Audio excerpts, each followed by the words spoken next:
Allez, on est parti. Alors on va d'abord aller au malaxage.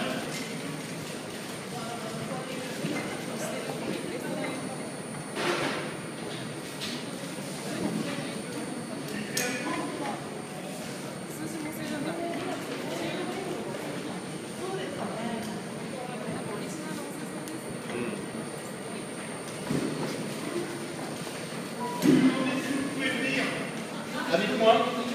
Allez.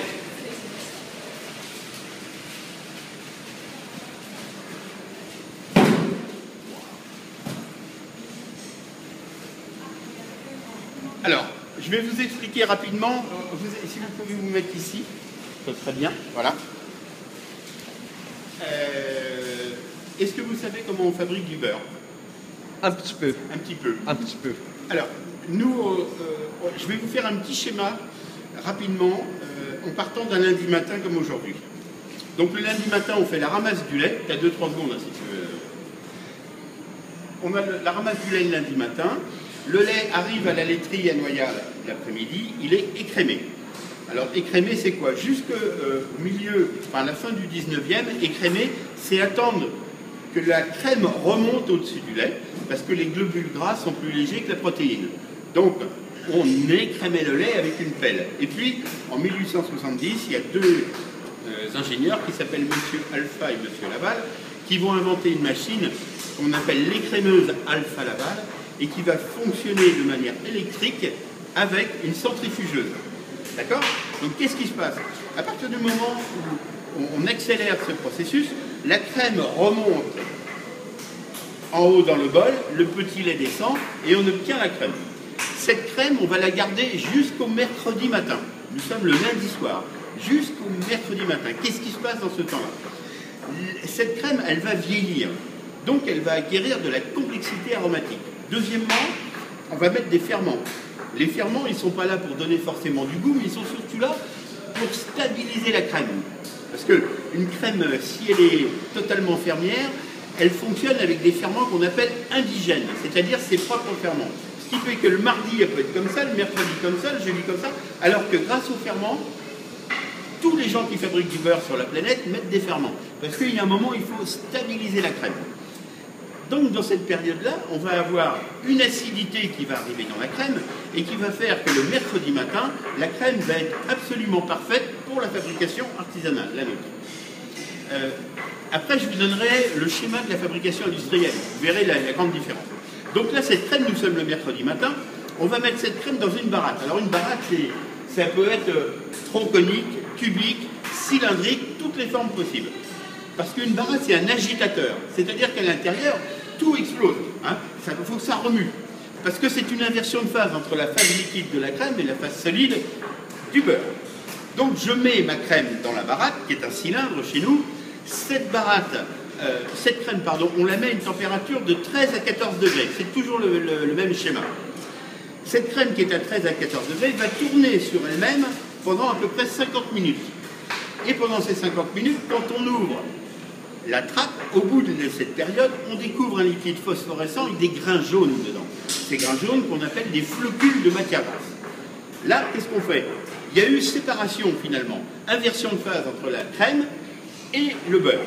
Donc on va purger la baratte, enlever ce liquide phosphorescent, qui d'ailleurs servait à nourrir les petits cochons dans le temps ou les petits veaux, qui sert aujourd'hui à faire de la pharmacie, à faire plein de choses, et surtout en Bretagne, à être consommé, ça s'appelle le lait ribot.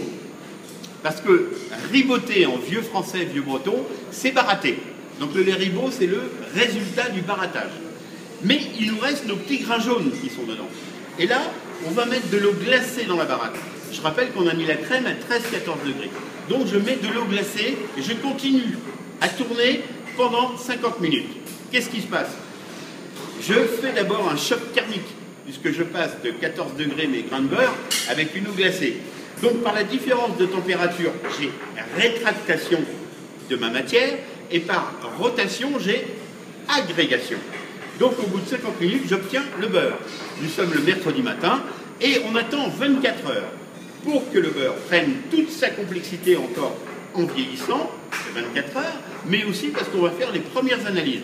Analyse pour avoir cette phrase magique, beurre satisfaisant à la consommation humaine. Voilà. Donc on a tout. Alors on fait les levures, les salmonelles, les entérotoxines, enfin tout y passe, hein, de manière à avoir une matière nickel. Donc le beurre arrive et il arrive sous forme de cube chez nous, hein, comme vous voyez là. Parce qu'avant, on avait des wagons de beurre et on travaillait à la pelle. Aujourd'hui, le Bureau international du travail à Genève, pour tous les pays du monde, a déterminé qu'un homme ne pouvait pas travailler et porter plus de 25 kg. Voilà la raison de ces cubes. Hein, ce n'est pas une raison technique sur le beurre, c'est une raison sociale. Donc, on met le beurre dans un malaxeur, tu peux démarrer, avec une particularité que vous allez voir, ce malaxeur va servir déjà à attendrir la matière, puisque le beurre a été au froid pendant 24 heures, c'est la loi, et petit à petit, il va être travaillé gentiment, et on va faire une opération extrêmement importante, qui va être le salage. Alors, le salage en fabrication industrielle, c'est fait en saumure, alors qu'ici, on va avoir un salage qui va être fait à la main, au sel fin. Alors, pourquoi du sel fin? Tout simplement parce que moi, je travaille avec la méthode de Saint-Malo où il n'y avait pas de marais salant, il n'y avait tout simplement que des bouilleurs d'eau. Donc l'eau s'évaporait par chauffage, on récupérait le sel qui n'était qu'une petite poudre, qui faisait une taille de 60 microns, extrêmement fine. Et ce sel va faire un salage en profondeur. Et il va donner une élégance au beurre qui n'a rien à voir avec le salage à la fleur de sel. Hein, j'ai rien contre la fleur de sel, hein, j'adore, moi j'en mange, j'adore ça. Mais par contre, c'est une autre technique. Hein. Donc ce salage qui est très lent va se faire gentiment, le sel va être incorporé dans la matière de manière très douce. Et puis il se passe autre chose. Vous voyez la vis qui est là, voilà. Cette vis dentée sur le malaxeur, elle est humide, mais elle n'est pas mouillée. On est bien d'accord. Hein. Et petit à petit, il va se produire un phénomène. Parce que là, quand je mets du sel dans le beurre, la molécule de matière grasse, prend le sel comme une agression.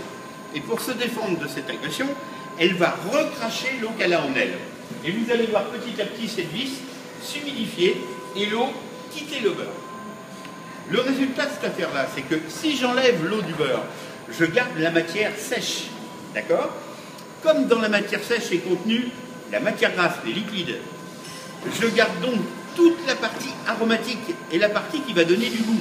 Donc plus j'enlève de l'eau au beurre, plus je concentre l'aromatique. D'autre part, comme j'ai mis du sel, bien sûr que le sel c'est le premier réfrigérateur de l'histoire, c'est là pour conserver, mais c'est aussi un exhausteur de goût. Donc le sel plus un beurre avec une humidité moindre fait qu'on a un goût qui est beaucoup plus agréable. Pourquoi un malaxeur? Le malaxeur a été inventé pareil, au moment de l'écrémeuse. Il était amené dans les fermes, c'était un grand plateau qui était tout en bois avec de la ferraille. Le même principe, une potence, une vis dentée, et puis il y avait un cheval. Le cheval entraînait le malaxeur pour écraser, c'est-à-dire tous les paysans sur une petite zone d'une dizaine de fermes amenaient leur beurre et on mélangeait des bons, des moins bons beurres pour faire un beurre homogène. Parce qu'aujourd'hui, on voit le lait rentrer à l'entrée de la laiterie et il ressort à l'autre bout en forme de parallépipède. Mais l'histoire du beurre, c'était plein de métiers. Celui qui produisait du lait, celui qui écrémait, qui faisait du beurre, celui